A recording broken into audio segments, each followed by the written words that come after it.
It's time for another podcast by George. Straight talk, straight from the heartland, that'll have you saying, "By George, I think he's got it." Now, here's George. Hello. Hi. How are you? Welcome on into a podcast by George. We're back. We got Desharm Jones on the podcast. Honest to God, man, this is a big moment for me because all of the politics, this toxic cesspool that we've been swimming in for the past 4 years is finally seeing a little bit of improvement. And people get on me because I have so much podcast dealing with politics. And people tell me, you must like politics. No.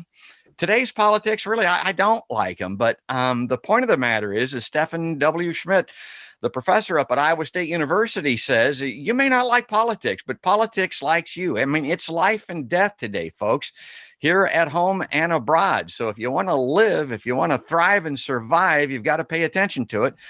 And that's what I've been doing on Podcast by George. But it's supposed to be news, blues, and interviews. And blues is just kind of a rhyming word for music. And I want to have these folks on. I've had them on before. You may be familiar with them. I'm going to read a quick bio here for those that may not know. Desharm Jones, they're an Americana roots pop duo consisting of husband and wife singer-songwriters Dave and Annie Desharm Jones. The two met in Northwest Iowa at the end of their teens. And they married and made their way to California, where they worked on original music and performing in Marin County and around the San Francisco Bay Area. And every time I read that Marin County thing, everybody knows about San Francisco and then Haight-Ashbury and back in the day. But what people don't realize is that when, the Summer of Love ended in 68 or 60, those people went across the bridge into Marin County.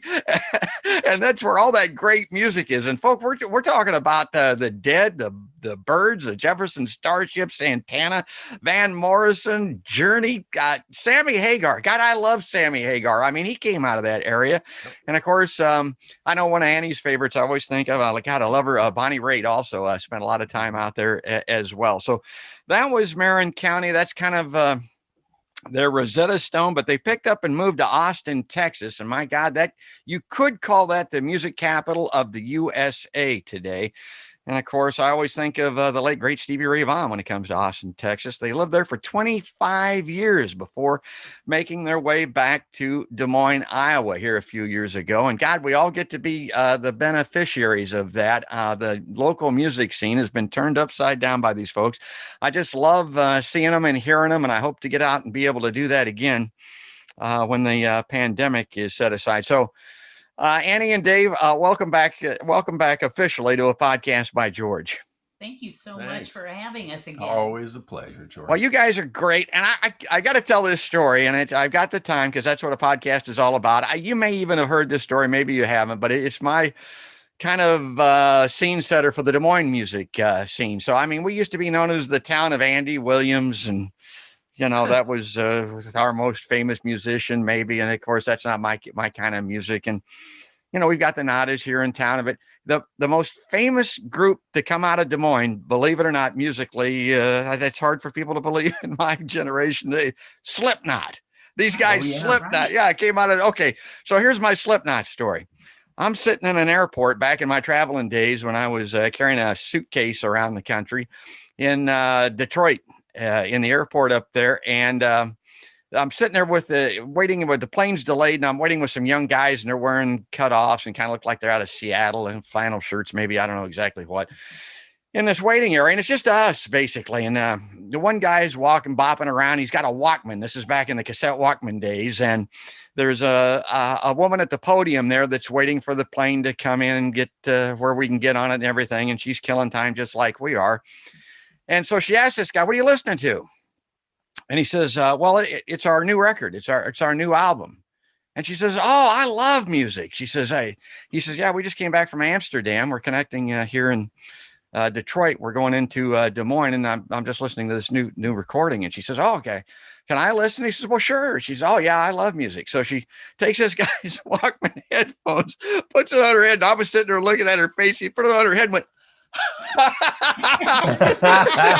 and ripped her headphones off and handed it to him like he was crazy. I don't know if it was Corey or who it was, but I mean, this was before anybody knew him, or really before that genre of music got going. I mean, she looked like she'd put her finger in a light socket instead of listening. I don't know what she expected, but it was not Slipknot. Okay, so I don't know who thought we'd talk Slipknot here when we're getting with Desharm Jones, but that's the way I digress, folks. And my life is pretty much a digression. Slipknot when we were in Austin, you know. Yeah, we learned about those guys. Yeah. So you got this new CD. I got my copy here, and it's signed. And I got my merch on, as people have probably seen. This is the Unbroken CD. And I got to mention this right off the top. If you go to DesharmJones.com, you get the CD and a t-shirt, you get some stickers and stuff. They put it all in the mail for you. It's a great package. And I got mine, and I hope everybody gets theirs. And it's a great way to kind of traverse the remainder. And hopefully it won't be very long here, the pandemic. So, yeah. I wanted to walk through this CD, and Dave, you might be able to kind of get us going here, because I mean, I know that you put this thing together. You got a studio. You guys are both writing and playing on it, but I listened to this CD all the way through, and now I'm a guy that can't play a note. I mean, I sing like a man falling off a cliff, and I listened to all 9 songs on here, and I thought, if I had to pick one song that would be the cover title, that would be the first song on the CD, it's Unbroken. I mean, it's that song. Now, how do I know that with my non-existent musical knowledge? And how did you know that? Well, we didn't at first, you know. And Ann and I, we decide the sequence and we talk about it and put it together. So we were like, well, what do we call this record? And you know, I guess previously on our last 3 releases, we've got Red Roses that opens up the first CD. We've got Beautiful on You. Yeah. Opens up the second one. And the third one's Unbroken. Now, you could say because I'm singing those songs, we decided to do that again. But I think it's just kind of a good opening feeling track. You know, it just gets going from the start. It's just a nice groove. It's a good hook. I think it's just a good way to, I think that's out of the choices we had. I think that was the one, you know. Do you agree? You know, I think there was something even about the title during the pandemic, Unbroken, you know, that resonated with me a little bit. We wrote that song right before the pandemic, and we actually wrote most of that song driving in a car out to Colorado. And, you know, we were just kind of singing together in the car and playing with some lyrics and some ideas. And when we actually got to Colorado, we pulled out guitars and started to work out you know, kind of what the music was more about. So, you know, so that song really started before the pandemic. Mm-hmm. And, but, you know, I don't know. I think it just feels like our band, to tell you the truth. You know, when we play that live, it just feels rocking and fun. And, you know, it's kind of, you know, I love a couple of the lines in there that are just kind of funny and fun, you know. It's got, like Dave said, it's got the great hooks and great instrumentals as always. Let's play a little of this and see if people agree. This is the title track. This is Unbroken.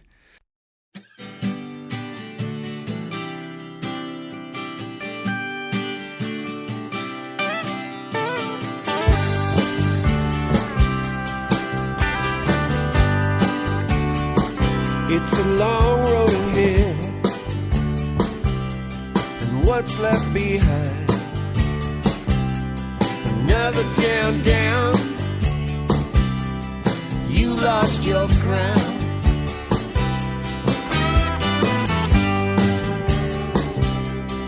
Out of the blue, I never knew what to expect, what to accept. You left me shattered, I hit bottom, but I put myself back together.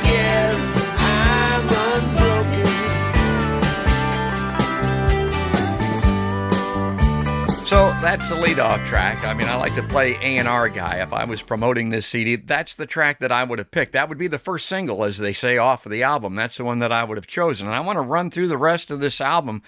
All great songs, and they all, they're like children. I've heard Todd Parkmore with Big Head Todd the Monsters say that these songs, they all deserve equal standing. It's hard to get these guys to pick one that's above the other. But the next song, It's a Beautiful Day. And I listened to this, and this is Annie on lead vocals. And I talked about that Marin County thing, and that made me flash back to that era, Annie. That's that pop.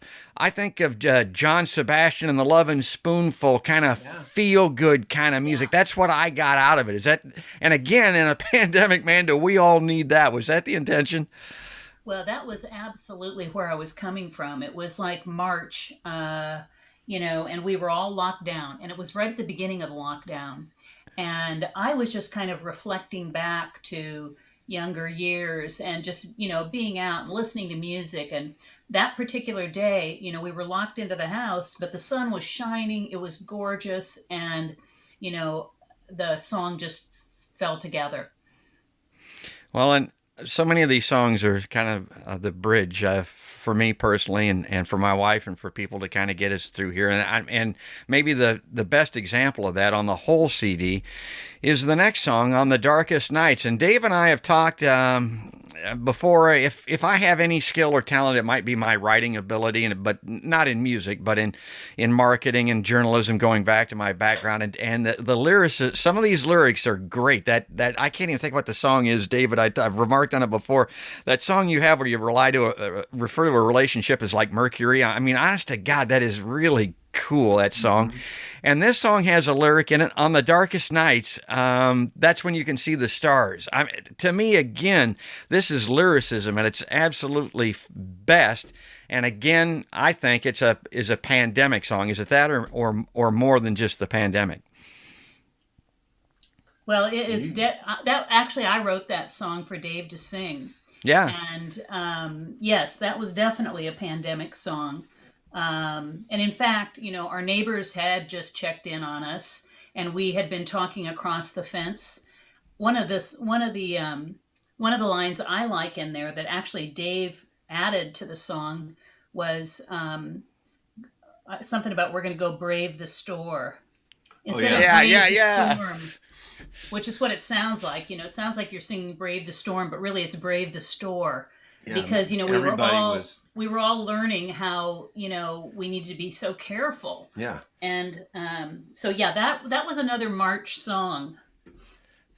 Mm-hmm. But that was definitely pointed at what we're all going through, I think.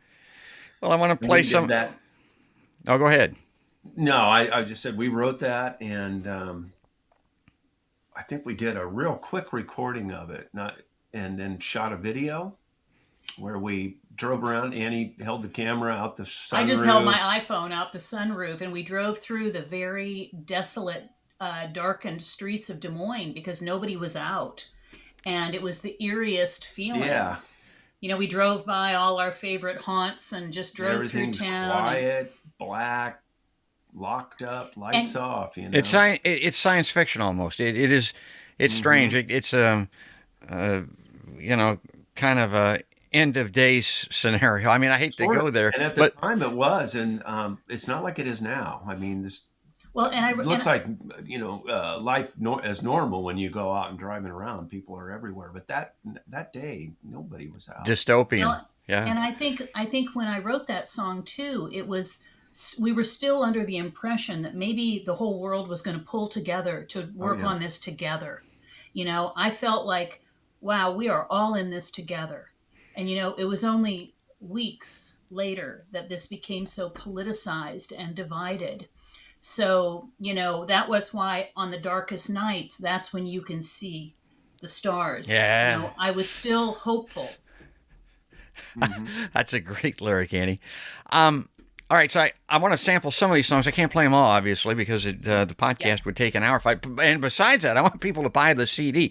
But this next song I wanted to play some from because this is interesting to me. This is kind of a unique sound to you guys. I mentioned that Americana, that pop, the rock, the kind of country alt sound that you guys bring at times. But this is a very interesting sound to me, and it reminds me of what I mentioned, that phrase, End of Days from the earlier CD that you released. To me personally, that's what it sounds like. It's got this, Annie singing this echoey, kind of spacey sounding vibe. It's very unique, and to me, it kind of strikes as science fiction-y. I don't know how you'd want to describe it exactly. How do you guys? Nomad? Yeah. Mm-hmm. I mean, that's the way it sounds to me. It's a very unique sound. It's unique to this CD, and like I said, End of Days was on the earlier one. It had kind of it's a journey kind of a song. It kind of pulls you along and takes you out there. It's different. Mm-hmm.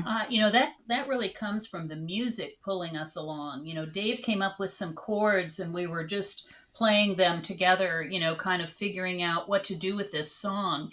And they to me, it was, they just sounded so kind of lonely, or it's a very moody piece. And, so that's sort of the direction it pulled us into those lyrics, and, I think just every human has those moments and days where they, wonder so much about, how and what they're here Where's for. my place? Where's my place in life? And and that song, really came from the music first. I was looking for a different groove. I was looking for a different set of changes, and just sort of stylistically different from what we're kind of accustomed to. And so that is where that spawned. And then we just started throwing lyrics together. And one of the lines in there that says, heavy weather, I am tethered. Yes. As the water rises below. Yeah. I mean, came from, I think she wrote, I am tethered, heavy weather, I'm tethered. But this song was actually started a couple of years ago, and we had just gotten through those floods in July, and our basement had flooded. And so that line came to my mind, like, as the waters rise below, I mean, that, to me, that just, That's cool. Brought that back. I want to play a little of this. I want folks to listen and see if they I get the vibe, the unique sound of this, which I think is really unique to Desharm Jones. Here it is. We'll give that a listen. We'll come right back.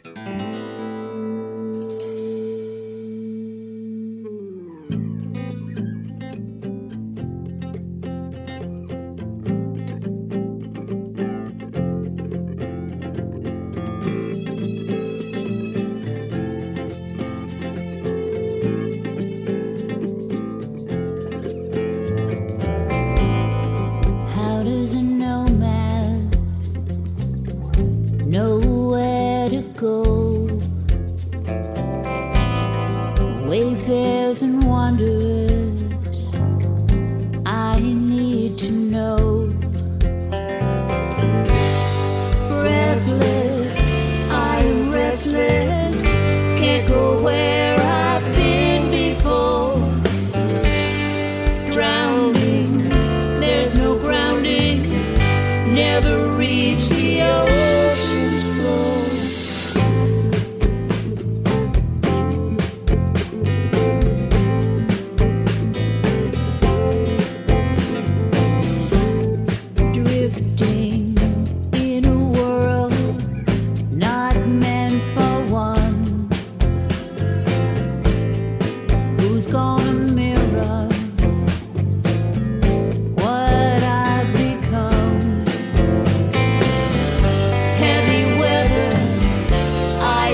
So that's Nomad. I love that synthesizer in there too. If it's used right, if it's not overdone like it was back in the 90s or whatever, that synth sound is really cool.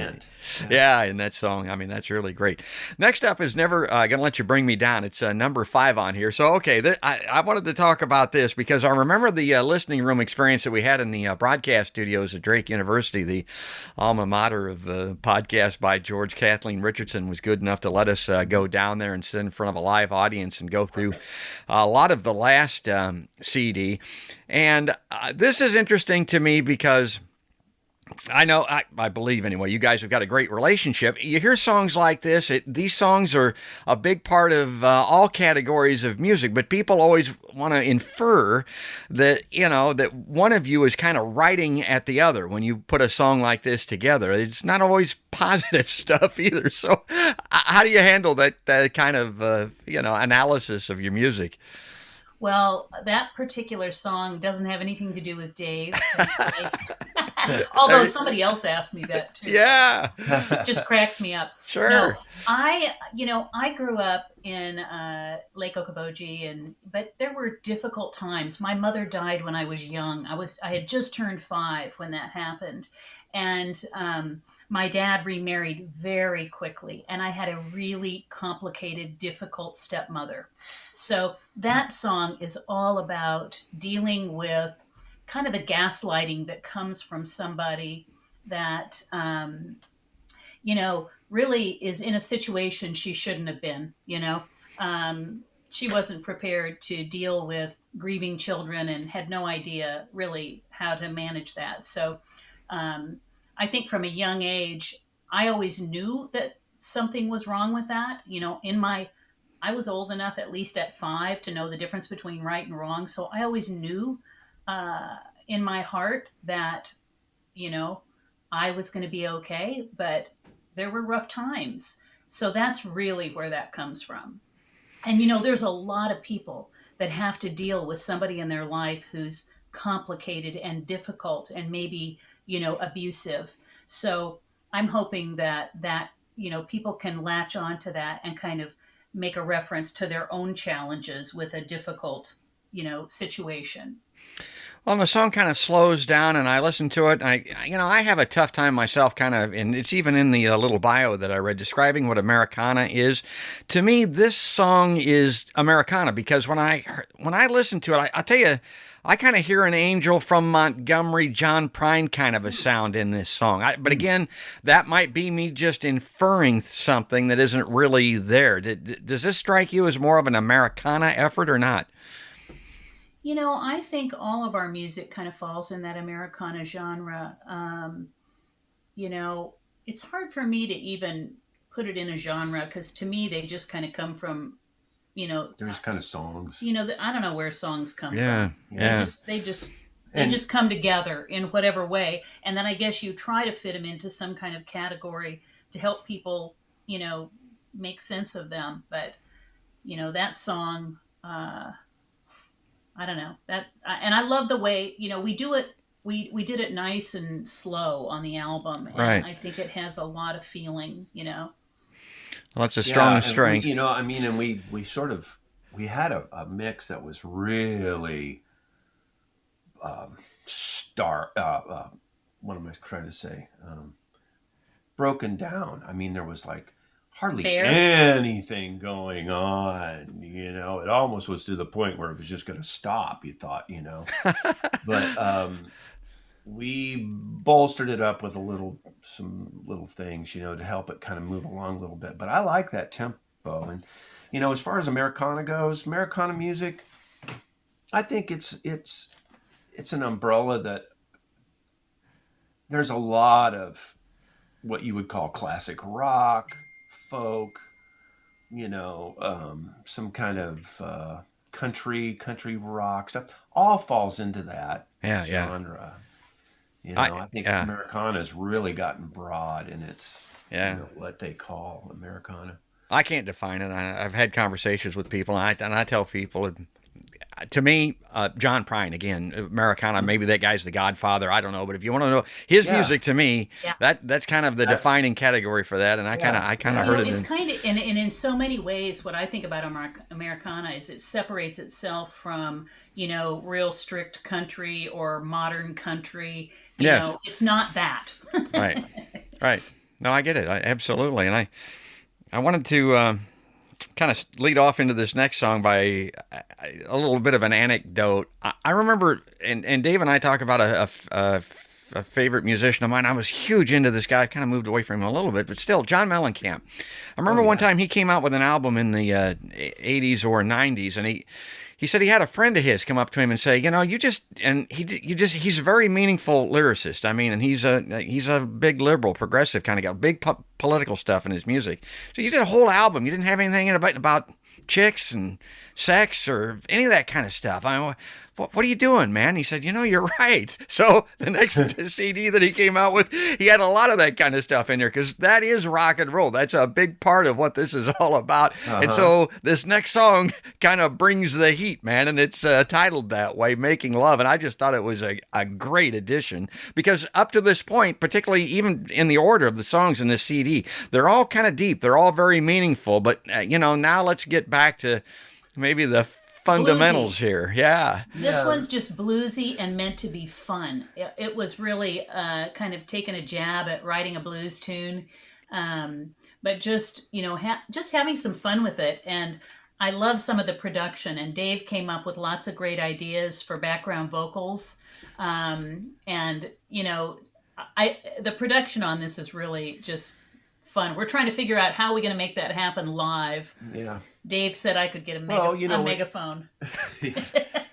Well, it's got that phone mic in it also, which is really cool. It's kind of like that synthesizer thing that we talked about earlier. Mm-hmm. If there's a little bit of that in a song, it's cool. I've heard people do whole songs that way. That's too much. I've heard people do whole albums that way almost. Right. I mean, it's fun. It's a fun addition. Yeah. It's really cool in here. That song, I think before we recorded it. Well, we wrote it for the Botanical Blues last year because we just wanted to have fun with writing a blues song. Oh. So we wrote it in February last year. Okay. Right before that, yeah. Well, I remember we played it with the band down at the Greenwood one night, and it was great. It came off. Oh, yeah. It's got a great guitar riff. I love the guitars. Yeah, big, sultry, big-time, sexy guitar, Annie's got her lead guitar debut on this. She comes in, if you listen to the first solo, she's playing the harmony guitar to mine in that 4 bars that's going on there. So. I'm going to have to relearn that part. I love it. I don't make any bones about it. I like that kind of stuff, folks. I'm going to be the first one to tell you. I like sex. I got to tell you, in America today, it's weird to me that you can turn on television and see any number of movies and television shows. Think of the Terminator or anything like that. You can see a steel rod stuck through somebody's head. You can see people's heads blown off regularly. Right. But oh my God, you could never show a naked person. Oh my God, you can't have sex on TV or in the movies. That just makes people repulse and run for the hills. I like that kind of stuff, and I like this song. Well, speaking of things that I like, the other thing that I really like, oh my God, here comes a Jimi Hendrix cover.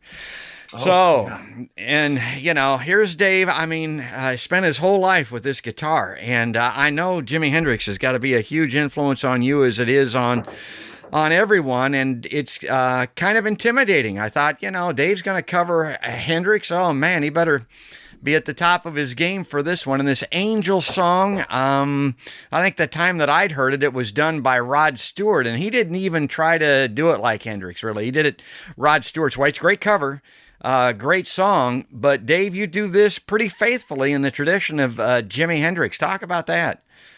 Well, it's always been one of my favorite songs, and what I found out is after we recorded it, and I started, we did the guide track for it, and I sent it to the drummer, and Jimmy was like, "Oh my God, that's my favorite Hendrix song," right? Because it's kind of one of those not real familiar Hendrix songs, and I think the Faces covered it, Rod Stewart, and, right. But it wasn't one that you normally heard, It was after Jimmy died. You never heard people playing it out live either. It wasn't just one. It doesn't have a guitar solo. So there you go. You got Jimi Hendrix, Guitar God, and here's the one song we pick of Hendrix, and there's no guitar solo. But I love the tune. I love the chords changes and the little things. And then we did an interview for Des Moines Magazine, and we were talking about the album, and she goes, well, are they all original? We said, well, we covered one Jimi Hendrix song, Angel. And she's like, oh my God, that's my favorite Jimi Hendrix song. Really? You know? Really? So I think it resonates with people. I think a lot of people know that. So more people than I thought would know it. Me too. They might be familiar with it and not really know, why they know that song. But there's no solo, but there's some beautiful guitar in there. And we beautiful. happen to have Matt Cullen, guest. Intergalactic guitar. What is that? Well, if you listen to all the seagull sounding, whale singing stuff, and that's Matt. That wash of sound coming in the background, especially at the end. It goes out at it, yeah. And that's his guitar at the very end where it goes, wow, wow, yeah. wow, wow. I thought, we had the track cut and we were like, well, what? We need maybe something added to this just to give it a little something.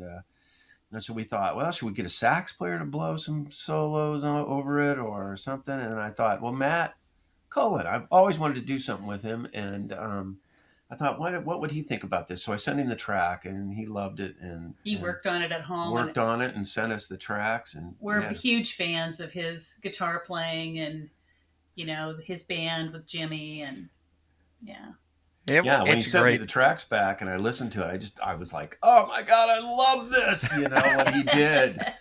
And I was really thrilled. So yeah, that was great. I thought I'd pick this juncture to give a shout out to the rest of the band because the other thing about it, and Dave does a great job on this song. Obviously, it's mostly Dave because it's a Jimi Hendrix song, but people forget that Hendrix Experience, that was a 3-piece band. And Jimi Hendrix, as great as he was, those other guys have got to be really good too. And I mean, and they had that uniform sound, and those guys really got it. Shout out to Jimmy Stevens on the drums, and he's a podcast by George listener. I love that guy. Those shimmering cymbals, that sound, that's that Jimi Hendrix sound. That drum sound is in there. Scott Sutherland on bass. I mean, he can do anything, anybody, any way. I mean, and you got to have that if you're going to do a song justice and a musician justice like JimiHendrix and Angel is certainly all of that. I miss playing with those guys live so much. I'm just, my heart aches for it. Yeah, you know, I mean, I hate to say it. Sometimes I take it for granted on how good a band we've had, I mean, these guys really, you can throw anything at them and nothing really stumps them, nothing. We never have to pass on anything, They love it as much because as we do. Can't handle it. Those guys will just, step right up. I love it. One guy didn't mention Al Cabela is all over this CD too on the pedal steel. Honest to God, he's great. All right, so let's. We're getting closer to wrapping up. I want to get to the rest of these songs. The next one, I love political stuff. I mean, I am cut in the cloth. I mean, I came from the world of Bob Dylan and Bruce Springsteen and John Mellencamp and that kind of stuff. And so we've got Little Sins, and I wanted to play this. This is one that I wanted to pick a little out of and play because for people that are familiar with your music, again, this is a little bit different. I got to tell you this, Annie. I mean, I've listened to you sing all different types of music and songs on these CDs. This is unique because, man, you are hard on this. Your voice crackles on this. I mean, you're very stern sounding on this song because this is the most serious of matters. Yep, absolutely. This was inspired by, of course, events going on this year, and written a little bit later in the album. But very much about standing up to, the insanity of the moment. And, Dave came up with the line, another angel with broken wings in the chorus. And, every time I sing that, instead of angel, what I think is democracy. It's very political. My heart's really been involved in the politics of the last few years. I've been really concerned and pretty outspoken. And I try to be fair in my assessments of what's going on, but you mentioned at the beginning, some people will say how, you're pretty political, but for me, it's like, how can you not be if you're present in our country this last few years? Right. This is not what I'd like to be focusing on. Yes. I'd like to be relaxed and writing about lots of other things, but boy, it's time to pay attention.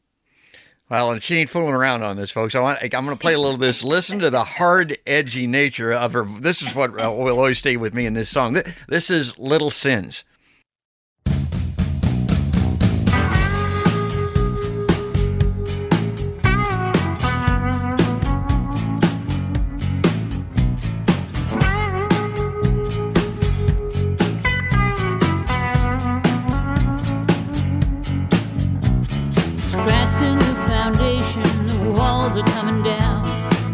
There's no protection from the changes coming round. Lies, only lies coming out of your mouth. Gaslighting, backsliding, burning it down. I don't wanna live like this. Another angel with broken wings. I'm gonna raise my fist, gonna resist you and your little sins.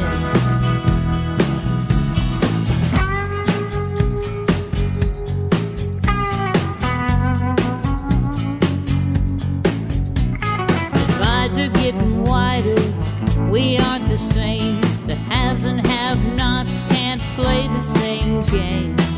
Your greed and power and hunger for fame, you take the glory to pass the blame. Oh, I don't want to live like this. Another angel with broken wings. I'm gonna raise my fist, gonna resist you and your little sins.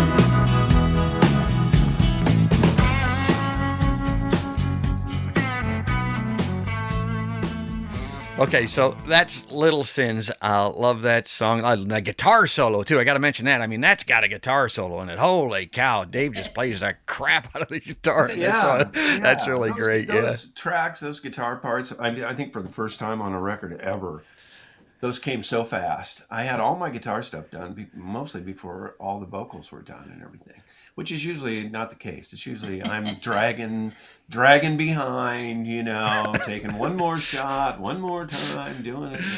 But they all came pretty quick, and I was pretty happy with them, from the get-go. So. Well, I want to talk just briefly about the last song on the CD. Interesting again. So now we're going to kind of jump again genres and styles, and a song "Cabin Fever." And I'm getting a Marin County influence here. I listen to this, I'm thinking this has got a kind of a Grateful Dead vibe to me. Maybe again I'm reading too much into it, but I thought I could see Jerry playing this. I mean, I could see those guys doing this song. Is that an influence in this or not, Dave? I think you're definitely getting the flavor of the song there. Yeah, the idea of the song.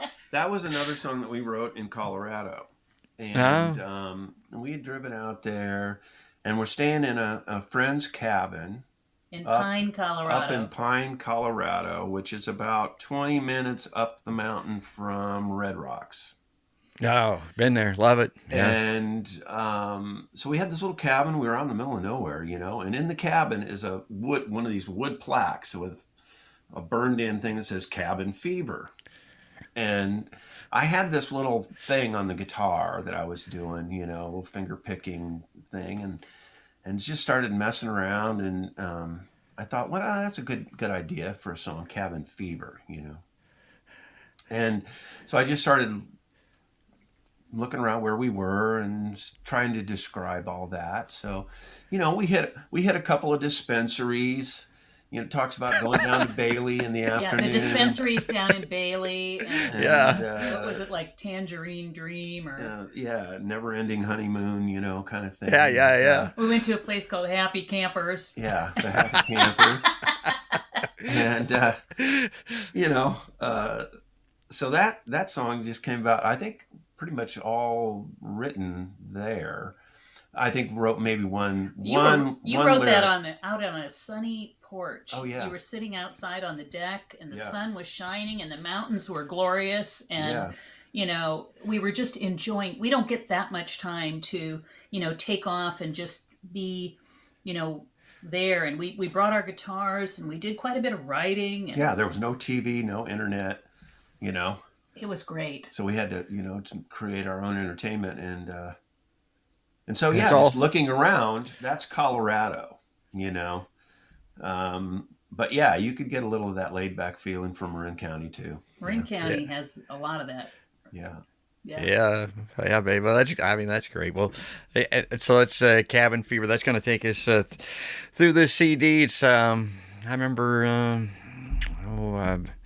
Bruce McCabe did an album one time called 10 the Hard Way, and it was 10 songs on the CD and 9 on this one. Now I remember on Vagabonds and Poets, there's 13 or 14 Yeah. songs. I remember you guys saying live one time you just didn't know where to shut it off. Like you kept throwing songs on the CD. How did you happen We to stop this one? How did you end it at 9 songs? We actually had several more that we've recorded. It was going to, but we decided 13 songs was too many.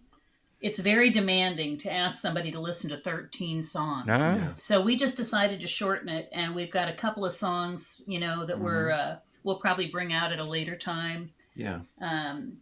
But Yeah, 13 songs, especially when you're doing the sequence, you're like, oh my God, which kid gets to be the last in line, You may get noticed, you may not, and Yep. but I thought, the old album lengths, vinyl records were 37 minutes, Yeah. that's kind of a good amount of time. So you had maybe, 3 or 4 songs on side A. And I'm talking rock bands, 3 or 4 songs on side A and about maybe 3 songs on the other side, if they were jammers. And wrap it up about 37, 40 minutes, something like that. And I thought, So that's there you great. have it. Let's put the best, let's make a collection of the best that we got and save some for later. I hate to even call it the best.